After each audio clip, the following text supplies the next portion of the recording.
हाँ, तो dear students, शरीर के बॉडी पार्ट्स, जैसे आप लोग इंग्लिश में शरीर के बॉडी पार्ट्स को याद करते हैं कि जैसे बाल को हम हेयर बोलते हैं, हाथ को हैंड बोलते हैं, लेग पैर को बोलते हैं, इस तरह से जो आप लोग याद करते हैं इंग्लिश में, वैसे ही सेम चीज संस्कृत में है।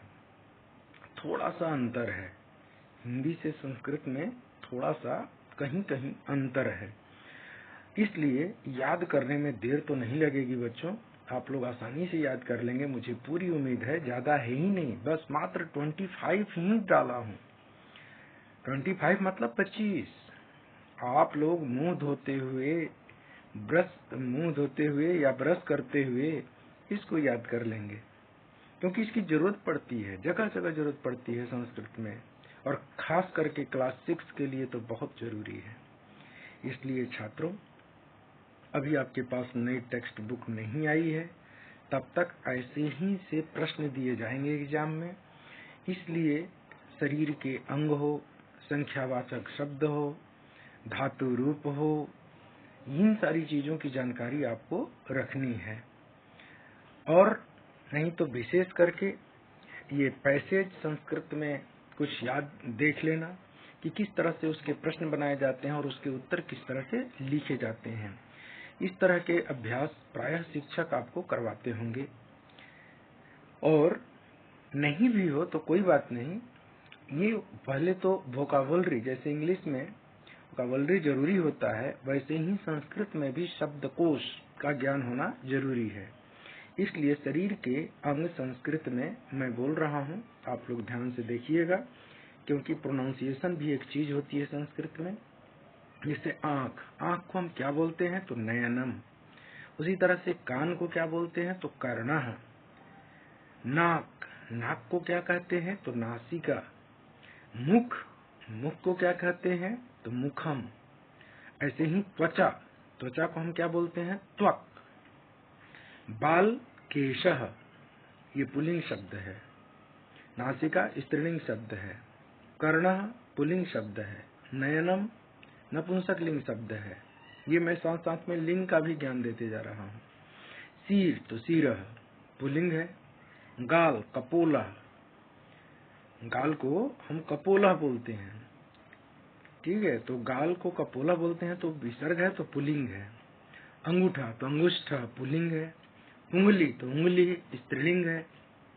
कंधा स्कंध, अब ये थोड़ा सा अलग है, कंधा को कंधा न कह करके स्कंधा कह रहे हैं। कमर को कटिह बोलते हैं, अब ये ध्यान रखना है आपको, क्योंकि थोड़ा सा ये अलग है। खून को रक्तः, ऐसे भी रक्त कहते हैं, हिंदी में भी हम बोल देते हैं रक्त, खून बह रहा है। ऐसे ही गला को हम क्या बोलते हैं? ग्रीवा शब्द स्त्रीलिंग है। फिर चोटी क्या है? तो चोटी कहते हैं शिखा को, बाल की चोटी शिखा शब्द क्या है? स्त्रीलिंग शब्द है। तो इस तरह से ये 15 हो गए। ऐसे ही पुल्लिंग शब्द में देखिए, फिर पैर को हम क्या बोलते हैं? पादा मीन्स पैर। हाथ को क्या कहते हैं? हस्ता मीन्स हाथ।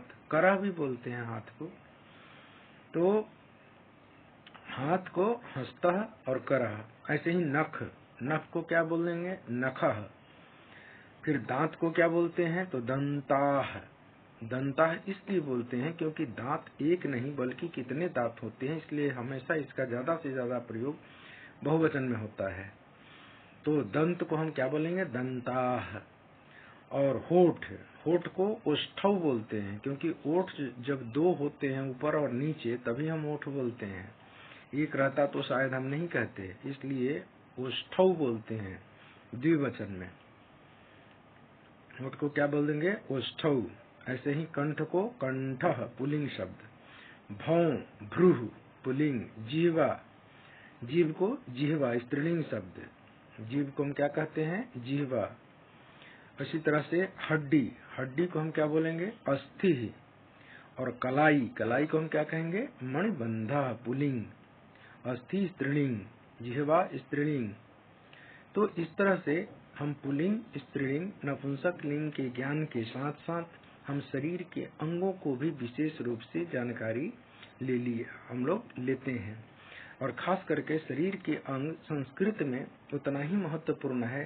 जब हम किसी को बोलते हैं बच्चों को कि बच्चों ये पुल्लिंग में बाल को क्या कहते हैं, तो उत्तर मिलता है कि सर बाल का मुझे पता नहीं है। तो इस तरह की जो जानकारी हमें जब आती है तो लगता है कि बच्चों को पहले वर्ड ज्ञान, शब्दों का ज्ञान होना जरूरी है संस्कृत में। इसलिए बच्चों आपके हिसाब से क्लास 6 के हिसाब से 25 ही शब्दों को मैं लिखा हूँ और उसको संस्कृत में लिखा हूँ ताकि आप लोग याद कर सके, कॉपी पर लिख सके और एग्जामिनेशन में आ भी सकता है। इसी ध्यान से इस चीज को मैं संस्कृत में लिखा हूँ। आप लोग जरूर लिखिएगा और याद कीजिएगा। मुझे पूरी उम्मीद है कि आप लोग जरूर याद करके और लिख लेंगे। अगर ये वीडियो सही लगे आपको तो मैं नहीं कहता कि आप सब्सक्राइब ही करें, लेकिन अगर इसको लिख लेते हैं तो मेरे सब्सक्राइब के बराबर हो जाएंगे। ठीक है, धन्यवाद। नेक्स्ट वीडियो फिर हम डालेंगे। 25 के अलावा भी शरीर के अंग हैं तो बाद में, लेकिन ये इम्पोर्टेंट अंग है इसलिए जल्दी मैं लिख करके आपको डाल रहा हूँ। फिर नेक्स्ट वीडियो में हम अंगों के नाम और सब अलग अलग पार्ट मैं डाल दूंगा ताकि अगर एक बार 6 क्लास में याद कर लिए तो 7th, 8th, 9th, 10th तक में कोई दिक्कत नहीं आएगी। धन्यवाद बच्चों।